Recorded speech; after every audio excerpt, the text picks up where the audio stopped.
കൂട്ടുകാരെ, എല്ലാവർക്കും നമ്മുടെ പുതിയൊരു വ്ളോഗിലേക്ക് സ്വാഗതം. അപ്പം നമുക്ക് കുറച്ച് മീൻ കിട്ടിയിട്ടുണ്ട്. ഇത് ഇന്ന് കിട്ടിയതല്ല കേട്ടോ, ഇത് 2 ദിവസം മുന്നേ കിട്ടിയതാണ്. അപ്പം ഞാൻ കുറച്ചെടുത്ത് കറി വെച്ചിട്ടുണ്ട്, മുളക് കറി വെച്ചിട്ടുണ്ട്. പക്ഷെ എല്ലാം കൂടി ഇത് മിക്സ് ആണേ.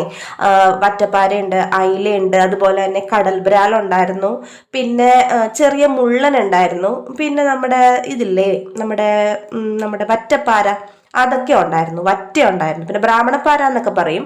ഈ മീനെല്ലാം കൂടി ഒരു മിക്സ് ടൈപ്പാണ് മേടിച്ചത്. അപ്പം ഞാൻ വറക്കാൻ കുറച്ച്, കറി വെക്കാൻ കുറച്ചെന്നൊക്കെ പറഞ്ഞ് മാറ്റി വെച്ചിട്ടുണ്ടായിരുന്നു. പിന്നെ രാവിലെ പിള്ളേർ പോയി പോകുന്നതിന് മുന്നേ തന്നെ ഞാൻ കുറച്ച് കൂർക്ക എടുത്ത് വെള്ളത്തിലിട്ടിട്ടുണ്ടായിരുന്നു. കൂർക്ക കയ്യിൽ കറിയാവാണ്ട് ക്ലീൻ ചെയ്യാനുള്ളൊരു വഴി ഞാൻ പറഞ്ഞുതരാം കേട്ടോ.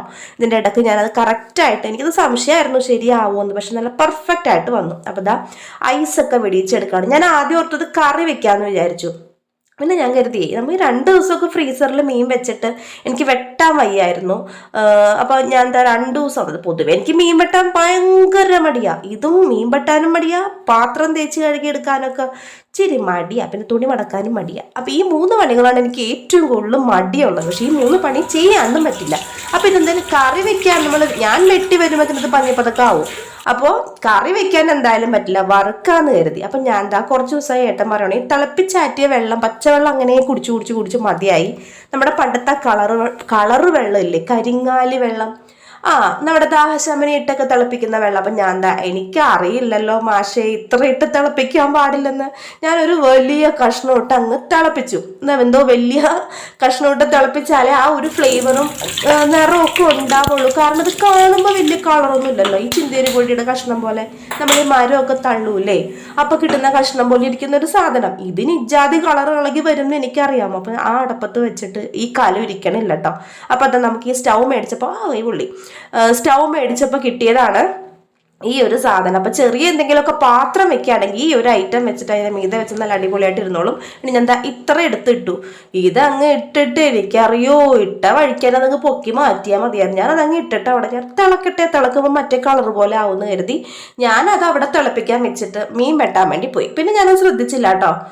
മീൻ വെട്ടിക്കഴിഞ്ഞ് വന്നപ്പോഴത്തേനും അതിൻ്റെ ഇടയ്ക്ക് തിളയ്ക്കുമല്ലോ, അതിൻ്റെ ഇടയ്ക്ക് തിളച്ച് വന്നപ്പോഴത്തേനും കണ്ട. ഇപ്പം അങ്ങനെ എടുത്ത് കളയേണ്ട കാര്യം ഉണ്ടായിരുന്നുള്ളൂ, കളഞ്ഞില്ലെങ്കിലും മാറ്റി വെച്ചാൽ മതിയായിരുന്നു. അറിയില്ലല്ലോ അതങ്ങനെ, പറയാ ചില കാര്യങ്ങൾ നമ്മൾ ചെയ്ത് തെറ്റിലൂടെയാണ് കാര്യങ്ങൾ പഠിക്കുക. അപ്പോൾ അവിടെ നിന്ന് തിളക്കട്ടെ എന്ന് കരുതി ഞാൻ അലക്കാനിട്ടിട്ടുണ്ടായിരുന്നു. പിന്നെ മീൻ വെട്ടണം. അപ്പം അതിൻ്റെ ഈ മീൻ വെട്ടലും വാഷിംഗ് മെഷീനിൽ നമുക്ക് കൈയിട്ടൊന്നും ചെയ്യണ്ടല്ലോ, വെള്ളം കളയുകയും ഇട്ട് ഒഴിച്ചു കൊടുക്കുകയും ചെയ്താൽ മതിയല്ലോ. അതിൻ്റെ സ്വിച്ചും ആ സാധനമൊക്കെ അങ്ങോട്ടും ഇങ്ങോട്ടൊക്കെ നീക്കിയാൽ മതി. അപ്പം ഞാൻ അതൊക്കെ ഇടയ്ക്കിടയ്ക്ക് ഇതിൻ്റെ ഇടയിൽ കൂടി നടക്കുന്നുണ്ട്. പിന്നെ ഞാൻ അവിടെ ഇരുന്ന് മീൻ വെട്ടാൻ തുടങ്ങി. അപ്പോൾ എനിക്കിത് വലിയ ഇഷ്ടമുള്ളൊരു പരിപാടിയല്ല മീൻ. അപ്പം ഞാനിങ്ങനെ കല്യാണത്തിന് മുന്നേ അമ്മ മീൻ മേടിച്ചിട്ട് കാണുമ്പോൾ ഞാൻ കൂട്ടത്തിൽ ഏറ്റവും പഠിക്കാൻ കനമുള്ള പുസ്തകം ഏതാണോ അത് വെച്ചിട്ട് പഠിക്കാനിരിക്കും. അയ്യോ അങ്ങനെയായിരുന്നു. എനിക്ക് മീൻ വെട്ടുന്ന വശത്തേക്കേ ഞാൻ പോവില്ല. എനിക്ക് ഭയങ്കര മടിയാണ്, അപ്പോഴും മടിയാണ്, ഇപ്പോഴും മടിയാണ്. പക്ഷെ ഇപ്പം മടിഞ്ഞിട്ട് കാര്യമില്ല, ചെയ്യാണ്ട് പറ്റില്ല. ഞാൻ കൂടുതൽ മീൻ വെട്ടിയാ മേടിക്കാം കേട്ടോ, പക്ഷെ ഇങ്ങനെ മിക്സ് നമുക്ക് വെട്ടിത്തരില്ല. അപ്പം അതേപോലെ അപ്പൊ എന്നോട് അമ്മ അപ്പോഴും പറയും, നീ നോക്കിക്കോ, നിന്നെ മീൻ രാവിലെ ഉച്ചയ്ക്കും വൈകിട്ടും മീൻ കഴിക്കുന്ന ഒരു സ്ഥലത്തേക്കായിരിക്കും കെട്ടിച്ചു വിടാന്ന്. അതുപോലെ തന്നെ എന്നെ കെട്ടിച്ചു വിട്ടത് കൊച്ചിയിലേക്ക്. അവിടെ ആണെങ്കിൽ മീനില്ലാത്ത ദിവസങ്ങളില്ല. ഞാൻ ആദ്യം കുറെ പെടാപ്പാട് വിട്ടു, എങ്ങനെ ഇത് അവിടെ വെട്ടിക്കിട്ടലെന്ന് പറഞ്ഞാൽ നമ്മൾ തോപ്പുംപടി മാർക്കറ്റിൽ പോകണം. നമ്മൾ കൂടുതലും മീൻ മേടിക്കാൻ നമുക്ക് ഈ സൈക്കിളിൽ ചേട്ടന്മാര് കൊണ്ടുവരില്ലേ, വിളിച്ചു കൂവി കൊണ്ടുവരില്ലേ സൈക്കിളിലും, അതേപോലെ തന്നെ 2 വീലറിലൊക്കെ കൊണ്ടുവരുന്ന ചേട്ടന്മാരുണ്ടല്ലോ. അങ്ങനെയാണ് നമുക്ക് അവിടെ മീൻ കിട്ടുക. നമ്മുടെ വീടൊരു ഇടവഴി കയറിയിട്ടാണ്. അപ്പൊ ഇവിടെ നല്ല റോഡ് സൈഡ് ആയതുകൊണ്ട് മാർക്കറ്റും എടുത്തായതുകൊണ്ട് നമുക്ക് പോയി വെട്ടി മേടിക്കാം. ഇതിപ്പോ ഏട്ടൻ കാളമുക്കിന്ന് മേടിച്ചിട്ട് വന്നതാ. കൊച്ചിയിൽ ചെന്നപ്പോഴത്തേനും വെട്ടാത്ത മീനാ മേടിച്ചിട്ട് വരണേ. അവിടെ ആണെങ്കിൽ മീനില്ലാത്ത ദിവസങ്ങളില്ല. അങ്ങനെയാണ് സത്യം പറഞ്ഞ അമ്മ അന്ന് പറഞ്ഞത് എൻ്റെ ലൈഫിൽ കറക്റ്റ് ആയതാ. ഞാൻ പറയും, ഓ പിന്നെ ഇപ്പോ പച്ചക്കറി കൂട്ടിക്കഴിക്കുന്ന എത്രയോ വീടുണ്ട്, എൻ്റെ അങ്ങോട്ട് കെട്ടിച്ചാൽ മതി. പക്ഷെ കെട്ടിച്ചതാ മീനേന്ന് പറയുന്ന ഒരു വീട്ടിലേക്കാണ് എന്നെ കെട്ടിച്ചത്. മീൻ ഇഷ്ടം പോലെ കിട്ടും. നമ്മുടെ വീടിൻ്റെ അവിടെ നിന്ന് കുറച്ച് അങ്ങോട്ട് നീങ്ങിയിട്ടുണ്ടെങ്കിൽ കടലാണ്. അപ്പൊ അവിടെ നിന്ന് ഇഷ്ടം പോലെ മീൻ കിട്ടും. തോപ്പുംപടി പോയിട്ടുണ്ടെങ്കിൽ, തോപ്പുംപടി മാർക്കറ്റിലൊക്കെ പോയിട്ടുണ്ടെങ്കിൽ ഇഷ്ടം പോലെ മീനാണ്. ഫോട്ടോച്ചി പോയിട്ടുണ്ടെങ്കിൽ ഈ പങ്കാണ് മീൻ വിൽക്കാറ്, 1 പങ്ക് 2 പങ്ക് അങ്ങനെ. അപ്പൊ അങ്ങനെയാണ് മീൻ മേടിച്ചിട്ട് വരിക. അപ്പൊ എങ്ങനെയൊക്കെയോ ഞാൻ മീൻ വെട്ടാൻ പഠിച്ചു. അപ്പൊ ടാങ്കിലെ വെള്ളം തീർന്നു, അതിൻ്റെ ഇടയ്ക്ക് കൈയൊക്കെ പോട്ടോ. ഈ മെയിൻ കാരണം കൈയൊക്കെ കീറും ഇത്. സത്യം പറഞ്ഞാൽ ഇത് ഇപ്പോഴും ഒരു വശമില്ല. മീൻ എങ്ങനെ വെട്ടിയെടുക്കും ഞാൻ. ചിലപ്പോൾ ഇങ്ങനെ നമ്മളിങ്ങനെ പിടിച്ച് പതക്കം ആക്കിയിട്ടൊക്കെ എനിക്ക് എടുക്കുക. എനിക്ക് തോന്നുന്നു എന്നേലും നന്നായിട്ട് മനുവേട്ടനെ എനിക്ക് വെട്ടിത്തരും. ഞാൻ ഇടയ്ക്ക് പറയും കൊച്ചിക്കാരനെ കിട്ടിയോണ്ടുള്ള ഗുണം മീനൊക്കെ വെട്ടി നല്ല അടിപൊളിയാക്കി തരുന്നു. അപ്പം ഉപ്പിട്ടൊക്കെ തേക്കുമ്പോൾ മുറിഞ്ഞിടത്തൊക്കെ അങ്ങോട്ട് വയ്യാട്ടാ, നല്ല സുഖമാണ്. ഇത് കഴിഞ്ഞിട്ട് നമുക്കിനി മുളക് വരട്ടണ്ടേ, അപ്പം ഇതിലും വലിയ സുഖമായിരിക്കും. അപ്പം ഞാൻ മീനെല്ലാം ഉപ്പിട്ട് കഴുകി മേനയൊക്കെ എടുത്തിട്ടുണ്ട്. എനിക്ക് നല്ല സായിപ്പിനെ പോലെ ഇരിക്കണം. സായിപ്പിനെ പോലെ ഇരിക്കുമ്പോൾ മറ്റേ 90 വയസ്സ് കഴിഞ്ഞ അമ്മൂമ്മനെ പോലെ മീൻ കുറച്ചൊന്ന് മഞ്ഞപ്പതക്കാം. അപ്പം ഞാൻ വെള്ളം പോട്ടേന്ന് കരുതി മാറ്റി ഇവിടെ വെച്ചിട്ടുണ്ട്. അപ്പം ഇനി നമുക്കിതാ കൂർക്ക ഒന്ന് ശരിയാക്കി എടുക്കണം. കൂർക്ക ഞാൻ ആദ്യം കൊട്ടയിൽ ഉരച്ച് കഴുകാന്ന് ഓർത്തത്. അപ്പം ഈ കൊട്ടയിൽ ഇട്ടിട്ട് ഞാൻ മണ്ണ് കളയാൻ വേണ്ടിയിട്ട് ഇങ്ങനെ നമുക്ക് ഇച്ചിരി ഊട്ടയുള്ള പാത്രത്തിലാണെങ്കിൽ നന്നായിട്ട് ഇങ്ങനെ തിരുമിയിട്ടുണ്ടെങ്കിൽ മണ്ണെല്ലാം പൊയ്ക്കോളും. അപ്പം ഞാൻ അങ്ങനെ ചെയ്തെടുക്കുകയാണ്. പിന്നെ ഞാൻ കരുതി കുക്കറിൽ ചെയ്യാന്ന് കരുതൽ നേരത്തെ തന്നെ കുക്കറിൽ അടിക്കണം. ഈ ടിപ്പൊന്ന് നോക്കണം എന്ന് വിചാരിച്ചിട്ടാണ്. നമ്മുടെ പഴയ കുക്കറാണ്, പുതിയ കുക്കർ ഞാൻ എടുത്തില്ല കേട്ടോ. പഴയ കുക്കറിൽ നമ്മൾ കൂർക്ക നകന്ന് നിൽക്കാൻ പാകത്തിന് വെള്ളം ഒഴിച്ച ശേഷം കുക്കർ കണ്ടോ, നമ്മുടെ വെള്ളത്തിന്റെ കളർ കണ്ടോ, എൻ്റെ ദൈവമേ എന്തോ കാണിക്കും. ഞാൻ ഇനി ഒന്നും കാണിക്കാനില്ല, മാറ്റി വെച്ചിട്ട് വേറെ വെള്ളം തിളപ്പിച്ച് കൂട്ടി ഒഴിക്കാം. നമ്മൾ എവിടെയെങ്കിലും ആലോചിച്ച് സ്റ്റക്കായിട്ട് വിഷമിച്ച് നിന്നിട്ട് കാര്യമില്ലല്ലോ. അടുത്ത പണി എന്താണോ അത് ആലോചിക്കുക. അപ്പം ഞാൻ കൂർക്ക വേഗാൻ വേണ്ടി വെച്ചിട്ടുണ്ട്. ഒരൊറ്റ വിസിൽ അടുപ്പിക്കുക കേട്ടോ, കൂടുതലൊന്നും വേണ്ട. ഒരേ ഒരു വിസിൽ, ആ ഒരു ഒറ്റ വിസിലിന് സംഗതി റെഡിയാവും. അപ്പൊ ടാങ്ക് അടിക്കാൻ ടാങ്ക് നിറക്കാൻ മോട്ടർ ഓണാക്കി ഇട്ടിട്ടുണ്ടായിരുന്നു. നമ്മൾ അലക്കുന്നുണ്ട്, രാവിലെ നിറച്ചിട്ടു, പക്ഷെ നമ്മൾ അലക്കുന്നുണ്ട്, വെള്ളം തീർന്നു. അപ്പൊ ഇതിന്റെ ഇടയ്ക്ക് അലക്കലും കാര്യങ്ങളൊക്കെ നടക്കുന്നുണ്ട്. നമുക്ക് ഈ വീഡിയോ എടുക്കുന്നുണ്ടെങ്കിൽ ഇല്ലെങ്കിൽ കുഴപ്പമില്ല, രാവിലെ തന്നെ അലക്കലിൽ അങ്ങ് നിന്നിട്ടുണ്ടെങ്കിൽ എല്ലാം തീരും. അപ്പൊ ഞാൻ മീൻ വറുക്കാൻ വേണ്ടി ഒരു മസാല റെഡിയാക്കാണ്. ഞാനിത് ശരിക്കും അരച്ചിട്ടല്ല എടുക്കുക, ജസ്റ്റ് ഒന്ന് ക്രഷ് ചെയ്തിട്ട്. അരച്ചെടുത്താലും അടിപൊളിയാണ്. ഇവിടെ ഈ മനുവേട്ടനൊക്കെ ഈ ഉള്ളി ഇഞ്ചിയൊക്കെ ഇങ്ങനെ മുരിഞ്ഞ് കിടക്കില്ലേ, അതിങ്ങനെ കറുമുറ കടിച്ച് തിന്നാൻ ഇഷ്ടം. അപ്പം ഞാൻ ജസ്റ്റ് ഒന്ന് ക്രഷ് ചെയ്തെടുത്തിട്ടുള്ളൂ. നിങ്ങൾ ഈ മീൻ മസാല ട്രൈ ചെയ്യുമ്പോൾ അരച്ച് വേണം എന്നാണെങ്കിൽ ചെറിയ മിക്സിയുടെ ജാറിലിട്ട് അങ്ങ് അരച്ചെടുത്താൽ മതി. നമ്മൾ വെളുത്തുള്ളി ഇഞ്ചി അരിഞ്ഞിട്ട ശേഷം നമ്മൾ ഈ മീൻ വറുക്കാനായിട്ട് ഇടുന്ന പൊടികളെല്ലാം ഇടാം, കുറച്ച് ഗരം മസാലയും കൂടി ഇടാം. നമ്മുടെ കുക്കറിൽ ഒരൊറ്റ വിസൽ അടിച്ചിട്ടുണ്ട് കേട്ടോ. എന്നിട്ട് നമുക്ക് കുറച്ച് വെളിച്ചെണ്ണ പിന്നെ ആവശ്യത്തിന് ഉപ്പ് ഇട്ട ശേഷം നന്നായിട്ടൊന്ന് കറക്കിയെടുക്കാം. ഞാൻ ജസ്റ്റ് ഒന്ന് കറക്കി എടുത്തുള്ളൂ, കൂടുതലൊന്നും ഞാൻ അരച്ചെടുക്കുന്ന പാകത്തിനല്ല. കണ്ട പിന്നെ കൈ കയറി. ഇത് തന്നെയാണ് എനിക്ക് മീൻ വെട്ടുമ്പോൾ എനിക്ക് എവിടേക്കാ മുറിയുന്നതെന്ന് എനിക്ക് വയ്യ. എനിക്ക് മീൻ വെട്ടുന്നത് പണ്ടാര അരിച്ചാണ്, പിന്നെ എന്താ ചെയ്യാണ്ടും പറ്റില്ലല്ലോ. അപ്പം കുറേ നേരവും വേണം എനിക്ക് മീൻ വെട്ടണമെങ്കിൽ. അപ്പം അങ്ങനെ എല്ലാ മീനും ഞാൻ ഇതാക്കിയെടുക്കുകയാണ്. ഇതെല്ലാം കൂടി തിളപ്പിക്കുകയും ചെയ്യും കേട്ടോ. അപ്പം തലേ ദിവസം ഇതിന്ന് ഞാൻ നമ്മുടെ പല്ലിമീൻ എടുത്ത് മുളക് കറി വെച്ചിട്ടുണ്ട്. അപ്പം ആ കറി കുറച്ചിരിപ്പുണ്ട്. പിന്നെ ബാക്കി ഇതെല്ലാം ഞാൻ കരുതി അങ്ങ് കറി വെക്കാന്ന്. ഈ മുളക് അങ്ങ് എടുക്കുമ്പോഴാണ് കൈ എവിടെയൊക്കെ മുറിഞ്ഞിട്ടുണ്ടെന്ന് ഞാൻ അറിയുന്നത്. എന്നൊക്കെ പറഞ്ഞിട്ടാണ് ചെയ്യണത്. പിന്നെ ചെയ്യാണ്ട് പറ്റില്ല, നമ്മളെ ഉള്ളൂ ഇവിടെ ചെയ്യാൻ. നമ്മൾ ചെയ്തില്ലെങ്കിൽ ഇതിവിടെ ഇരിക്കും, അങ്ങനെ ഇരിക്കും കല്ല് പോലെ. അപ്പോൾ കല്ല് പോലെ ഇരുന്ന് ചെയ്യും, അത്രേ ഉള്ളൂ. അല്ലെങ്കിൽ പിന്നെ വീട്ടിൽ നിന്ന് അമ്മ വന്ന, അല്ലെങ്കിൽ പിന്നെ മനവേട്ടൻ എനിക്ക് വയ്യായിക വരുമ്പോഴത്തേനും മനവേട്ടൻ കയറി ചെയ്യും. അല്ലാണ്ടുള്ള പരിപാടികളൊന്നുമില്ല. അല്ലെങ്കിൽ പിന്നെ ഇടയ്ക്ക് ഒരു ഞായറാഴ്ച ബീഫ് വെക്കാൻ കയറില്ല, ചിക്കൻ വെക്കാൻ കയറലൊക്കെ ഉണ്ട്. അല്ലാണ്ട് ഇട ദിവസങ്ങളിലൊന്നും സഹായിക്കാൻ പറ്റില്ല. കാര്യം അവർക്കും ജോലിയുണ്ട്. നമ്മൾക്ക് വീട്ടിൽ നമ്മൾ ഈ ജോലി എടുത്ത് ഇപ്പം എല്ലാവരും പറയില്ലേ കെട്ടിയന്മാരെ കൊണ്ട് ചെയ്യണം, ചെയ്തൊക്കെ തരും കേട്ടോ. ഇവിടെ ചെയ്തു തരാണ്ടിരിക്കത്തൊന്നുമില്ല. പക്ഷേ ഞാൻ ചിന്തിക്കുന്ന ഒരു കാര്യമുണ്ട്, നമുക്കൊരു 10 മിനിറ്റ് കിടക്കണം എന്നാണെങ്കിൽ പോയി കിടക്കാം. നമ്മൾ നമ്മുടെ വീടിൻ്റെ അകത്താണ്. പക്ഷേ ഈ ആണുങ്ങൾക്ക് അങ്ങനെയാണോ? അല്ല. അവർക്കൊന്ന് ഓഫീസിൽ എത്ര പ്രഷർ ഉണ്ടാവും. ഞാൻ സപ്പോർട്ട് ചെയ്ത് പറയുന്നതല്ല കേട്ടോ ആരെയും. എത്ര പ്രഷർ ഉണ്ടാവും. ഒന്ന് കിടക്കണം, അല്ലെങ്കിൽ ഒന്ന് റിലാക്സ് ചെയ്തിട്ട് TV കാണണം, പറ്റൂ ഇല്ല. പക്ഷെ നമ്മൾ വീട്ടമ്മമാർക്ക് ആ ഓപ്ഷനൊക്കെ ഉണ്ട്. പണികളുണ്ടാവാം, തോരാത്ത പണികളുണ്ടാവാം, എന്നാലും ഇടയ്ക്കിടയ്ക്ക് നമുക്ക് റെസ്റ്റ് എടുക്കാം, ഇല്ലേ? അങ്ങനെയാണ്. ഇത് അനുകൂലിക്കുന്നവരുണ്ടാവാം, എതിർക്കുന്നവരുണ്ടാവാം. പക്ഷെ എൻ്റെ അനുഭവവും എൻ്റെ ജീവിതത്തിൽ ഞാൻ കണ്ടിട്ടുള്ള കാര്യങ്ങളാണ് പറഞ്ഞത്. അപ്പോൾ നമ്മുടെ കൂർക്ക നല്ല അടിപൊളിയായിട്ട് വെന്ത് വന്നിട്ടുണ്ട്. വെന്തു എന്നല്ല ഞാൻ ഉദ്ദേശിക്കണേ, ആ കുക്കറിൽ അടിച്ചു വന്നപ്പോൾ അതിൻ്റെ ആ ഒരു സോളിഡ് ഫോമിൽ നിന്ന് നമുക്ക് അതിൻ്റെ തോല്, ഇതെന്താ പുകയോ? പുക അവിടെ കുക്കർ തുറന്നപ്പോൾ ഒന്ന് ആവിപ്പുകയാണ് കേട്ടോ. അത് നല്ല സോളിഡ് ഫോമിൽ നമുക്ക് കണ്ട ഒരു സോഫ്റ്റ് ആയിട്ടുള്ള ഒരു അവസ്ഥയിലേക്ക് വന്നിട്ടുണ്ട്. നമുക്കിതാ ഉരുളം കിഴങ്ങിൻ്റെയൊക്കെ തൊലി പൊളിച്ചെടുക്കൂലേ നമ്മൾ സ്റ്റൂവിനൊക്കെ ഇടാൻ വേണ്ടി, അതുപോലെ നല്ല നല്ല അടിപൊളിയായിട്ട് ഇങ്ങനെ തൊലി ഇങ്ങനെ പൊളിച്ചെടുക്കാം. ആദ്യത്തെ തണുത്ത വെള്ളത്തിൽ ഇടണം കേട്ടോ. കുക്കറിൽ നിന്ന് എടുത്തിട്ട് തണുപ്പൊന്ന് പോയി കഴിയുമ്പോൾ ഇത് ചെയ്തുകൊണ്ടിരിക്കുന്ന സമയത്താണ് മനുവേട്ടൻ വന്നത് ഉച്ചയ്ക്ക് ചോറ് തിന്നാൻ വേണ്ടി. എടപ്പള്ളിയിലോ വരാപ്പുഴ ബ്രാഞ്ചിലോ ഒക്കെയാണ് പോകുന്നതെങ്കിൽ ഇടയ്ക്കൊന്ന് ഓടി വരും കേട്ടോ. ഇൻഷുറൻസ് സെക്ഷനിലാണല്ലോ ജോലി, അപ്പോൾ 1-2 ബ്രാഞ്ചൊക്കെ വിസിറ്റ് ചെയ്യണം. അപ്പോൾ അതിൻ്റെ ഇടയ്ക്ക് എടപ്പള്ളിയിലാണ് അല്ലെങ്കിൽ ഊർദിലാണ് വരാപ്പുഴയിലൊക്കെയാണ് അടുത്തൊക്കെയാണ് വരുന്നതെങ്കിൽ ഒന്ന് വന്ന് ഉച്ചയ്ക്ക് ഊണ് കഴിച്ചിട്ട് പോകും. അപ്പോൾ ദാ മീൻ വറക്കുമ്പോൾ ഒന്നിങ്ങനെ ഇളക്കി കൊടുത്തിട്ട് ഇടുവാണെങ്കിൽ മീൻ നമുക്ക് പെട്ടെന്ന് അതിൽ നിന്ന് വിട്ട് കിട്ടും. പിന്നെ ഇടുമ്പോൾ തല വശം വാല് വശം അങ്ങനെ മറച്ചിടണം. ഞാൻ ഇത് ഇപ്പം ഈ രണ്ടാമത് ഇട്ടില്ലേ, മറ്റേ മീനിൻ്റെ വാലിൻ്റെ വശം ഇപ്പുറത്തെ മീനിൻ്റെ തല അങ്ങനെ ഇടണം. ഞാൻ ആദ്യം ഇട്ടത് നേരെ ആയിപ്പോയി. അപ്പം നിങ്ങൾ ഇങ്ങനെ ചെയ്യുമ്പോൾ ഒന്ന് ട്രൈ ചെയ്ത് നോക്കൂട്ടോ. നമുക്ക് മറിക്കാനും തിരിക്കാനൊക്കെ എളുപ്പമാണ്. അതുപോലെ നമ്മൾ മീൻ ഇങ്ങനെ ഒന്ന് അനക്കിയിട്ടാണ് ഇടുന്നെങ്കിൽ നമുക്ക് അതിൽ നിന്ന് തോണ്ടി എടുക്കാനും, അതായത് എണ്ണയിൽ നിന്ന് നമുക്ക് എടുക്കാനും ഇച്ചിരി എളുപ്പമാണ്. നമ്മൾ ഡയറക്റ്റ് അങ്ങ് വെക്കുമ്പോഴാണ് നമുക്ക് ഈ കുത്തിപ്പൊളിച്ചെടുക്കേണ്ട അവസ്ഥ വരുന്നത്.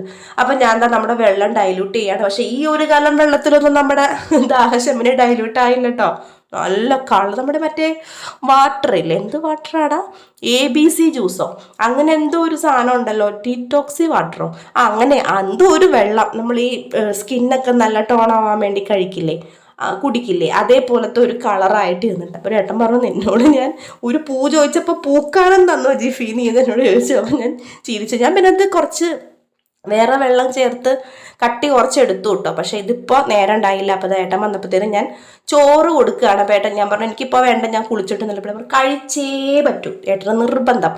അപ്പോൾ കഴിച്ചേ പറ്റൂ എന്ന് പറഞ്ഞപ്പോൾ ഞാൻ വേഗം കൈയും കാലൊക്കെ ഒന്ന് കഴുകി വന്നിട്ട് ഞാൻ എന്താ ചോറ് തിന്നെ എടുക്കുകയാണ്. സത്യം പറഞ്ഞാൽ ഉച്ചക്ക് ചോറ് തിന്നൽ കണക്കാണ്, ചിലപ്പോഴൊക്കെ കഴിക്കത്തുള്ളൂ, ചിലപ്പോൾ ഇങ്ങനെ നടക്കും. അപ്പം ഞാൻ എന്താ രാവിലത്തെ പയറ് തോരൻ ഉണ്ടായിരുന്നു പിള്ളേർക്ക്. നിങ്ങൾ ലഞ്ച് ബോക്സിൻ്റെ ഷോർട്സ് കണ്ടിട്ടുണ്ടെങ്കിൽ കാണാം ഈ പയറ് തോരൻ. അപ്പോൾ ആ പയറ് തോരൻ ഉണ്ടായിരുന്നു. പിന്നെ ഞാൻ പറഞ്ഞല്ലോ നമ്മൾ പല്ലിമീൻ എടുത്തിട്ട് ആ പൊടി കൊണ്ടുവന്ന മിക്സിൽ പല്ലിമീൻ ഉണ്ടായിരുന്നു. അതിൻ്റെ അകത്തുനിന്ന് ഈ മിക്സ് എന്ന് പറയുന്നത് ആ മീനിൻ്റെ എല്ലാം കൂടിയുള്ള മീനിനാണ് മിക്സ് എന്ന് പറയുന്നത് കേട്ടോ. അതിൽ ഞാൻ എന്താ പല്ലിമീൻ മുളക് കറി വെച്ചിട്ടുണ്ടായിരുന്നു. അപ്പം അതും പിന്നെ ഈ പയറ് തോരനും, പിന്നെ നമ്മൾ പിള്ളേർക്ക് രാവിലെ ലഞ്ച് ബോക്സിൽ കൊടുത്തുവിട്ട പടവലങ്ങ ഉപ്പേരി ഉണ്ടായിരുന്നു. പടവലങ്ങ നമ്മൾ മെഴുക്ക് പുരട്ടി വെക്കില്ലേ, അതും ഉണ്ടായിരുന്നു. പിന്നെ നമുക്ക് ഈ മീനും ഞാനൊരു 3-4 മീൻ എടുത്തിട്ട് വറുത്തെടുത്തു. ഇപ്പം മീൻ ഇഷ്ടം പോലെ ഉണ്ട് കേട്ടോ, നമുക്ക് അത്രയും മീൻ വെട്ടിയെടുത്തല്ലേ. അപ്പം അത്രയും മീനും ഉണ്ട്, ഈ പയറ് തോരനും ഉണ്ട്. പടവലങ്ങ പടവലങ്ങ ഏട്ടന് ഇഷ്ടമല്ല കേട്ടോ, ചെറുപയർ പിന്നെയും കഴിക്കും. പടവലങ്ങയ്ക്ക് ഞാനാ തിന്നണേ, പാത്രത്തിൻ്റെ അരികത്ത് വെറുതെ വെള്ളം പൊന്നു മാത്രമേ ഉള്ളൂ. അപ്പോൾ ഇത് അങ്ങനെ പടവലങ്ങ അവിടെ എടുത്തു വെച്ചിട്ടുണ്ട്. പിന്നെ ഈ മീൻകറി ഉണ്ട്, മതിയല്ലോ ധാരാളം. പിന്നെ ഞങ്ങളിതാ വർത്താനമൊക്കെ പറഞ്ഞിരുന്ന് ചോറ് തിന്നാണ്. TV കണ്ടുകൊണ്ട് ചോറ് തിന്നുന്ന ആരെങ്കിലും ഉണ്ടോ? ഞങ്ങൾ അങ്ങനെയാണ് കേട്ടോ. അപ്പം ഞാൻ വേഗം വന്നിരുന്നോ, ഈച്ച വന്നിട്ടുണ്ട്, ഭയങ്കര ഈച്ച ശല്യം ഉണ്ട് കേട്ടോ. ഇപ്പം നമുക്ക് എന്തെങ്കിലും ടിപ്പ് ഉണ്ടെങ്കിൽ പറഞ്ഞോ. പുൽത്തൈലമൊക്കെ ഞാൻ പ്രയോഗിച്ച് നോക്കി, ഒരു രക്ഷയില്ല. പിന്നെ ഞാൻ അവസാനം ഒരൊറ്റ കൈ പ്രയോഗിച്ചത് ഞാൻ പറയാം, അതിൽ നല്ല കുറവുണ്ട് കേട്ടോ. പക്ഷെ എന്നാലും ഈച്ച വരുന്നുണ്ട്, ആ കുറച്ച് നേരത്തേക്കേ കുറവുള്ളൂ. അപ്പോൾ ഇതാ ഞങ്ങൾ ചോറ് തിന്നാണ്. ഞാൻ ചെയ്ത പണി എന്താണെന്നറിയോ, നമ്മളുടെ ഹാൻഡ് വാഷ് ഇല്ലേ, ഹാൻഡ് വാഷും ഫിനോയിലും പിന്നെ തിന്നറുണ്ടല്ലോ നമ്മൾ പെയിൻ്റൊക്കെ കളയാൻ യൂസ് ചെയ്യുന്ന, അതും കൂടി കുറച്ച് 1 ലിറ്റർ വെള്ളത്തിൽ മിക്സ് ചെയ്തിട്ട് എല്ലായിടത്തും തളിച്ചു കൊടുത്തിട്ട് തുടച്ചിടും. അപ്പോൾ കുറച്ച് കുറവുണ്ടാകും, കുറേ നേരത്തേക്ക് ഉണ്ടാവില്ല. ഈ ഉച്ച വരെയുള്ള സമയം വരെ ഉള്ളൂ ഈച്ച, അത് കഴിഞ്ഞാൽ പിന്നെ ഓക്കെയാണ്. പിന്നെ ഇതാ ഏട്ടൻ അവിടെ ഉണ്ട് കേട്ടോ, പോയിട്ടില്ല, എന്തോ ചെയ്യാനുണ്ടായിരുന്നു. 4 മണിക്കാട്ടെ ഇനി ഏതോ കസ്റ്റമറെ കാണാൻ വേണ്ടി പോകണം. അപ്പം അത്ര നേരം വരെ എന്തോ വർക്കൊക്കെ ഇരുന്ന് ഫോമൊക്കെ ഫില്ല് ചെയ്യുകയോ വർക്കൊക്കെ എന്തൊക്കെയോ ഇരുന്ന് ചെയ്യുന്നുണ്ട്. അപ്പം ഞാൻ എന്താ നമ്മൾ കൂർക്ക പകുതിയാക്കി വെച്ചിട്ടാണല്ലോ ചോറ് തിന്നാൻ പോയത്. കൂർക്ക മെഴുക്ക് പുരട്ടി ആക്കി എടുക്കാനുള്ള നേരം ഉണ്ടായില്ല, വിശന്നിട്ടാ വന്നേ. ഇനി ഇതും കൂടി അരിഞ്ഞ് നിൽക്കണ നേരം ആകുമ്പോഴത്തേനും വയറ് കത്തും. അപ്പം ഞാൻ കരുതി വേണ്ട, ഉള്ള കറിയും കൂട്ടി കൊടുക്കാൻ നേരത്തെ അങ്ങനെ കൊടുത്തു. കഴിഞ്ഞാൽ കൂർക്കയെല്ലാം തോല് കളഞ്ഞെടുത്തു, കയ്യിൽ ഒരു തരി കറ പോലും ആയില്ല കേട്ടോ. നല്ല ടിപ്പാണ്. ചില ആൾക്കാർ പറയും വെന്ത് കഴിഞ്ഞാൽ കൂർക്കയുടെ നാച്ചുറൽ ടേസ്റ്റ് പോകും. ഒന്നുമില്ല, വെറുതെയാണ്. നമുക്ക് പണിയെടുത്ത് ചാവണ്ട. ആ കുക്കറിലിട്ട് ഒരൊറ്റ വിസിലങ്ങ് കേൾപ്പിച്ചിട്ടുണ്ടെങ്കിൽ നല്ല മണി പോലെ വെന്ത് കിട്ടും, നല്ല സൂപ്പറായിട്ടിരിക്കും.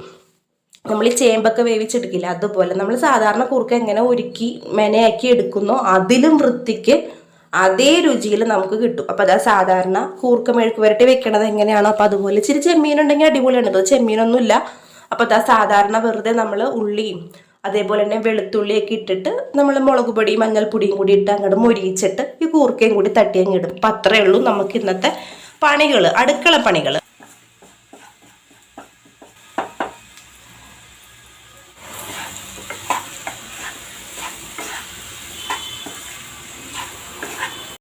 എന്നിട്ട് അതെല്ലാം എല്ലാം കൂടി ഒന്ന് മിക്സ് ചെയ്തെടുക്കുക. അപ്പം ഇത് രാത്രിത്തേക്കാണ് കേട്ടോ. മീൻകറി ആണെങ്കിലും കുറച്ച് രാത്രിത്തേക്കുണ്ട്, ഇനി കൂർക്കയുണ്ട്, പിന്നെ മീൻ വറുത്തതുണ്ട്, നമുക്ക് ധാരാളമാണ്. അപ്പം ഇതാ ബാക്കി ഇപ്പം ഇനി വേറെ. അപ്പം ചേട്ടൻ പറഞ്ഞു ഇനി വൈകിട്ടത്തേക്ക് ചായക്ക് ഞാൻ എന്തോ ഉണ്ടാക്കാൻ വേണ്ടി പോയി. ഞാൻ പഴം പുഴുങ്ങി ശർക്കര ഇട്ട്, അല്ല മറ്റേ നമ്മുടെ പഞ്ചസാര ഇട്ടൊക്കെ എടുക്കില്ല, അങ്ങനെ ചെയ്യാൻ പോയപ്പോൾ ഏട്ടൻ പറഞ്ഞു വേണ്ട, ഞാൻ വൈകുന്നേരത്തേക്ക് ചായക്ക് എന്തെങ്കിലും മേടിച്ചോളാം എന്ന് വിചാരിച്ചു പറഞ്ഞു. അപ്പം ഞാൻ കരുതി എന്നാൽ ഞാനിനി തുടച്ചിടാം, തുടച്ച ശേഷം അങ്ങോട്ട് കുളിക്കാമെന്ന് കരുതി. അപ്പം ഞാൻ പറഞ്ഞല്ലോ ഞാൻ ഇങ്ങനെ ഒരു മിക്സ് ഉണ്ടാക്കി എടുത്തിട്ട് എല്ലായിടത്തും ആ കുപ്പിയിൽ ഇങ്ങനെ ഒരു തുള ഉണ്ടാക്കും, എന്നിട്ട് ഇങ്ങനെ എല്ലായിടത്തും കൊണ്ട് നടന്ന് തളിക്കും. തളിച്ച് കഴിഞ്ഞിട്ട് നമ്മുടെ തുടക്കണ കോല് കൊണ്ടിട്ട് എല്ലായിടത്തും തുടക്കും. ഏട്ടൻ അവിടെ നിന്ന് എന്തോ ചെയ്യുന്നുണ്ട്. അപ്പം ഞാൻ ആ റൂം അടച്ചിട്ടതാണ് കേട്ടോ.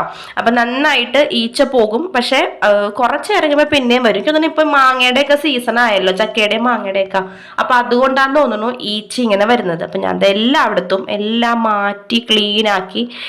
ഒരു കടലാസ് പൂ മുറ്റത്തുനിന്ന് പറന്ന് നമ്മുടെ വീടിൻ്റെ അകത്ത് വരും. അത് പിന്നെയും പറന്നു വരും കേട്ടോ, അകത്ത് വരെ വീഴും പൂക്കള്, നല്ല രസമാണ്. അപ്പം ഞാൻ എന്താ അടിക്കലും തുടക്കലൊക്കെ കഴിഞ്ഞു, എൻ്റെ കുളിയും കഴിഞ്ഞു. അടിക്കൽ രാവിലെ കഴിഞ്ഞതാ, പിന്നെ തുടക്കലാണ് ഞാൻ മീൻ മേടിച്ചത് കൊണ്ട് എന്തായാലും മീൻ മേടിച്ച് കഴിയുമ്പോൾ ഒരു പ്രാവശ്യം കൂടി വെട്ടി കഴിയുമ്പോൾ ഒരു പ്രാവശ്യം കൂടി തുടക്കണം. അപ്പം വൈകുന്നേരം തുടക്കാമെന്ന് കരുതി അങ്ങനെ അലക്കാരിട്ടിട്ടുണ്ടായിരുന്നു. വൈകുന്നേരം ആയപ്പോഴാണ് കേട്ടോ ഞാൻ കുളി കഴിഞ്ഞ് വന്നപ്പോൾ അയ്യോ അലക്കി കഴിഞ്ഞത് ഡ്രയറിൽ കിടക്കണ്ടല്ലോ എന്ന് ഓർത്തത്.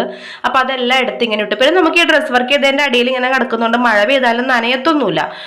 ഭയങ്കര മഴയൊക്കെ ആണെങ്കിൽ നനയും, ചാറ്റലടിക്കും. പക്ഷെ ഇപ്പം അങ്ങനെ മഴയൊന്നുമില്ലല്ലോ, മുട്ട വെയിലല്ലേ. അപ്പം ആ തുണിയെല്ലാം എടുത്ത് തോരാൻ വേണ്ടി ഇട്ടിട്ടുണ്ട്. അപ്പം ഏട്ടനാണ് കേട്ടോ പിള്ളേരെ വിളിക്കാൻ വേണ്ടി പോയത്. അപ്പം ഞാൻ എപ്പോഴും പറയും പലഹാരം പുറത്തുനിന്ന് മേടിക്കുകയാണെങ്കിൽ കുറച്ച് മേടിച്ചാൽ മതി. നമുക്ക് 4 പേരെ നമ്മളുള്ളൂ, പിന്നെ അപ്പുറത്തെ ആൻറ്റിക്കും കൂടി ചേർത്തിട്ട് കുറച്ച് മേടിച്ചാൽ മതി. അതിന് മാത്രം ഒന്നും മേടിക്കണ്ടെന്ന് എപ്പോഴും പറയും. പക്ഷെ ഈ പിള്ളേരാണെങ്കിൽ ഏട്ടനെ കൊണ്ട് പോകുമ്പോഴത്തേനും അങ്ങ് ലിസ്റ്റ് ഇടും. ജോക്കൂട്ടിന് ഫോൺ ചെയ്യുമ്പോൾ തന്നെ എത്താറായി എന്ന് പറയുമ്പോൾ തന്നെ ലിസ്റ്റുകളാണ്, അങ്ങനെ ഇങ്ങനെ അത് വേണം ഇത് വേണം. ഞാൻ പറയും എപ്പോഴും കുറച്ച് മേടിച്ചത്. ആ പിള്ളേരൊക്കെ വരുന്നുണ്ട്. അപ്പം ഞാൻ കിടന്ന് ഒച്ചയെടുത്തു കേട്ടോ. എനിക്ക് കുറേ വിലയ്ക്ക് സാധനങ്ങൾ മേടിക്കുമ്പോൾ എനിക്ക് ദേഷ്യം വരും. ഞാൻ പറഞ്ഞു ഇവിടെ പഴം ഉണ്ടായിരുന്നു, അത് കഴിച്ചാൽ പോരായിരുന്നോ, അങ്ങനെയാണ് ഇങ്ങനെയാണെന്നൊക്കെ പറഞ്ഞ് ഞാൻ കിടന്ന് ഒച്ചയെടുക്കും. ബില്ല് കണ്ടപ്പോൾ എനിക്ക് പ്രാന്തായി. പിന്നെ 224 രൂപ വനേട്ട, 4 രൂപ 224 ഉണ്ടെങ്കിൽ 2 ദിവസത്തേക്ക് കറി മേടിക്കാം, പച്ചക്കറി മേടിക്കാം, മീനും മേടിക്കാം. വീട്ടിലെ എൻ്റെ ഒച്ചപ്പാട് കണ്ട ഞാൻ കാശ് കൊടുത്തിട്ട് മേടിച്ചു വന്ന പോലെ ഏട്ടൻ തന്നെ മേടിച്ചാണ് കേട്ടോ. പക്ഷെ എനിക്ക് അത്രയും പൈസ അങ്ങനെ ഇതാക്കുമ്പോഴത്തേനും എനിക്ക്, കാരണം ഞാൻ വളരെ താണതിൽ നിന്ന് വെറും 1400 രൂപ മാത്രം ശമ്പളം ഉണ്ടായിരുന്ന ഒരു അമ്മയുടെ വീട്ടു ജോലിക്ക് പോയിട്ടാണ് അമ്മ എന്നെ വളർത്തിയത്. എനിക്ക് എൻ്റെ 18 വയസ്സാവുന്നതിന് മുന്നേ തന്നെ എൻ്റെ അപ്പച്ചൻ മരിച്ചു പോയതാണ്. ആ സമയം വരെയൊക്കെ ഭയങ്കര സന്തോഷവും അത്യാവശ്യത്തിന് എല്ലാ സാധനങ്ങളും കൊതിക്കും അപ്പുറമുള്ള എല്ലാ സാധനങ്ങളും എനിക്ക് കിട്ടിയിട്ടുണ്ടെങ്കിലും അപ്പച്ചൻ മരിച്ചിട്ട് ആ 3 വർഷം ഞാൻ ഒരുപാട് ബുദ്ധിമുട്ടിയിട്ടുണ്ട്. പൈസയുടെ വില എന്താണെന്ന് മനസ്സിലാക്കിയത് ആ 3 വർഷമാണ്. അപ്പോൾ എനിക്ക് സത്യം പറഞ്ഞാൽ ഈ ഇത്തിരി സാധനങ്ങൾക്കാണ് ഇത്ര പൈസ. അപ്പം എനിക്ക് വിഷമം വരും കേട്ടോ. കാര്യം മക്കൾക്കാണ് വല്ലപ്പോഴാണെങ്കിലും ഞാൻ പറയാം അത്രയൊന്നും മേടിക്കണ്ട വൈകുന്നേരം. കാരണം ഇപ്പോൾ ഒരു 5 മണി അല്ലെങ്കിൽ 4 മണിക്ക് ചായ കുടിച്ചു കഴിഞ്ഞാൽ ട്യൂഷൻ കഴിയുമ്പോൾ ഇവർ ചോറ് കഴിക്കും, പ്രാർത്ഥനയിൽ കഴിയുമ്പോൾ ചോറിന് പിന്നെ കിടക്കും. അത്ര നേരത്തേക്ക് എന്തിനാ? അപ്പം എന്നിട്ട് ഞാനിരുന്ന് കഴിക്കുകയും ചെയ്യും, അത് വേറെ കാര്യം. അപ്പം ഏട്ടന് ഭയങ്കര ഇഷ്ടമാണ് ഞങ്ങൾക്ക് അങ്ങനെ എന്തെങ്കിലുമൊക്കെ മേടിച്ച് തരാനായിട്ട്. ഇപ്പം ഞാനാണെങ്കിലും ഞാൻ മേടിക്കുമ്പോൾ കുറച്ചേ മേടിക്കുള്ളൂ, ഞാൻ ഉണ്ടാക്കിയാണ് കൂടുതൽ കൊടുക്കുക. എന്നാലും മേടിക്കും കേട്ടോ. മക്കൾ പുറത്തു പോയി നിന്ന് കൊതി കാണിക്കരുത്, അത് വേറൊരു വശമാണ്. നമ്മൾ വേറെ ആരെങ്കിലും കഴിക്കുമ്പോൾ കൊതിയോടെ നോക്കി നിൽക്കരുത്. അപ്പം ഏട്ടൻ അതും പറയും, ശരിയാണ്, അതും ഒരു വശമാണ്. പക്ഷെ ഒരു നേരത്തെ ചായക്ക് ഇത്രയും പൈസ. ഞാൻ മറ്റേ ഈ സിനിമയിലെ പോലെ വെട്ട സിനിമയിൽ പറയില്ലേ 1550 രൂപ 1550 രൂപ ഇങ്ങനെ കുരക്കണ. കുറച്ചു നേരം ഞാൻ കുരയ്ക്കും, പിന്നെ നിർത്തിയിട്ട് ഞാനിന്ന് കഴിക്കും. അപ്പം അത് പഞ്ചസാര ആണ് കേട്ടോ ചുവപ്പ് പാക്കറ്റിൽ കാണിച്ചത്. അത് ഏട്ടൻ്റെ ഓഫീസിൽ നിന്ന് ഈ ഇൻസ്റ്റന്റ് കോഫിയൊക്കെ ഉണ്ടാക്കി വരുന്ന കോഫി മെഷീൻ ഇല്ലേ, അതിലിടുന്നത് അങ്ങനെ എന്തോ ആണ്. അപ്പം ഏട്ടൻ കുറച്ച് അതിവിടെ കൊണ്ടുവന്നു. അപ്പം അന്നമോൾക്ക് ഭയങ്കര കൊതി, അവള് സ്ലാബിന്റെ മേലെ കയറി ഇരുന്നിട്ട് ഇടുകയാണ്. അപ്പം ഞാൻ കുറച്ചു നേരം അലക്കുള്ളൂ. അപ്പം ഏട്ടൻ പറയും മതി, അത് കൊച്ചുങ്ങൾക്ക് മേടിച്ചതല്ലേ, നിനക്കും മേടിച്ചതല്ലേ, ഒന്നിച്ചിരുന്ന് കഴിക്കാൻ മേടിച്ചാണ്, ഒച്ച എടുക്കണ്ടെന്ന്. ഞാൻ പിന്നെ നിർത്തും, ഞാൻ പിന്നെ കഴിക്കും. എനിക്ക് പിന്നെ ഒച്ചെടുത്ത് എൻ്റെ കാര്യങ്ങൾ പറഞ്ഞു കഴിഞ്ഞാൽ അത് കഴിഞ്ഞു. ഒച്ചെടുക്കുന്നത് അങ്ങനെയല്ല, ഞാൻ പറയുന്നതിന് അത് അത്രയും മേടിച്ചത്. ഇപ്പം നിങ്ങൾ കണ്ടില്ലേ, അതേപോലെ കുറച്ചു നേരം ഇടുന്ന് അനക്കും. അപ്പം ജോക്കുട്ടൻ ബാത്റൂമിൽ തന്നെ വിളിക്കുന്നുണ്ട്. അവന് ഡ്രസ്സ് മാറിക്കഴിഞ്ഞപ്പോൾ എന്തോ മേത്തൊക്കെ സോപ്പൊക്കെ തേച്ച് അവിടെ ഇങ്ങനെ നിൽക്കുന്നുണ്ട്. അപ്പം ഞാൻ വേഗം പോയി ഇത് കഴുകി കൊടുത്ത നേരത്ത് അന്നമോള് ചായ തിളച്ചതൊക്കെ അടിച്ചെടുത്തു. ഞാനിങ്ങനെ അടിക്കുന്നു, എനിക്ക് പേടിയാണ് കേട്ടോ സത്യം പറഞ്ഞാൽ. ഞാൻ അങ്ങനെ വലിയ അടുപ്പിക്കില്ല അടുപ്പിൻ്റെ അടുത്ത്. അപ്പം ഞാൻ ഇങ്ങനെ കയ്യിൽ നോക്കിയപ്പോൾ കയ്യിൽ എന്തൊക്കെ ഇരിക്കണേ, ഇത് പൊള്ളിയതാണോ, ചായ വേണം. അപ്പം ഇല്ലമ്മ, ക്ലാസ്സിൽ ഫ്രണ്ട് കയ്യിൽ വരച്ചതാ. അപ്പം എനിക്ക് പേടി അദ്ദേഹത്തൊക്കെ ഇങ്ങനെ പാട് കാണുമ്പോൾ, അടുക്കളയിൽ നിൽക്കുമ്പോൾ പ്രത്യേകിച്ച്. അപ്പം ഞാൻ ചായ ഒന്നും കൂടി അടിച്ചെടുക്കണം. എൻ്റെ മോൾക്ക് ഭയങ്കര ഇഷ്ടമാണ് ഇമാതിരി പരിപാടികൾക്ക്. ഇടയ്ക്ക് എന്തെങ്കിലുമൊക്കെ ചെയ്യാൻ വരും കേട്ടോ. മുട്ട വറുക്കും, അതുപോലെ ദോശ ഉണ്ടാക്കും, ചായ ഉണ്ടാക്കും, കട്ടൻ ചായയൊക്കെ നന്നായിട്ട് ഉണ്ടാക്കും. എനിക്ക് ഇഷ്ടമാണ് അവൾ ചെയ്യണത്. പിന്നെ ഞാൻ പറയാം അടുക്കളയിൽ മാത്രം ഒതുങ്ങണ്ട, പൊയ്ക്കോ എന്ന് പറഞ്ഞ് ഞാൻ ഓടിക്കും. സഹായിക്കാനൊക്കെ വരും, പക്ഷെ സഹായിക്കും. ഞാൻ പറയും അത് കൂടുതൽ പഠിക്കാനുള്ള സമയം എടുത്തോ, അടുക്കളയിൽ കിടന്നിന് തിരിയണ്ടെന്ന് പറയും. അപ്പൊ അതാ ഞങ്ങൾ ചായ കുടിക്കുകയാണ്. അപ്പൊ ഏട്ടനെന്തോ തിരക്കിലാണ്, കുറച്ച് കഴിഞ്ഞിട്ടൊന്ന് കഴിച്ചോളാം എന്ന് പറഞ്ഞു. കണ്ടോ ഇത്ര വഴക്ക് പറഞ്ഞിട്ട് ഞാൻ തിന്നുന്നു, ഒരു നാണമില്ലാണ്ട്. അപ്പൊ അങ്ങനെ ഇന്നത്തെ വിശേഷങ്ങൾ ഇതാ ഇത്രേ ഉള്ളൂ. ഇപ്പൊ നമ്മുടെ വീഡിയോ കാണുന്ന ആരെങ്കിലും ഉണ്ടെങ്കിൽ സബ്സ്ക്രൈബ് ചെയ്യാൻ മറക്കരുത്. സബ്സ്ക്രൈബ് ചെയ്യാണ്ട് കാണുന്നവർ കേട്ടോ.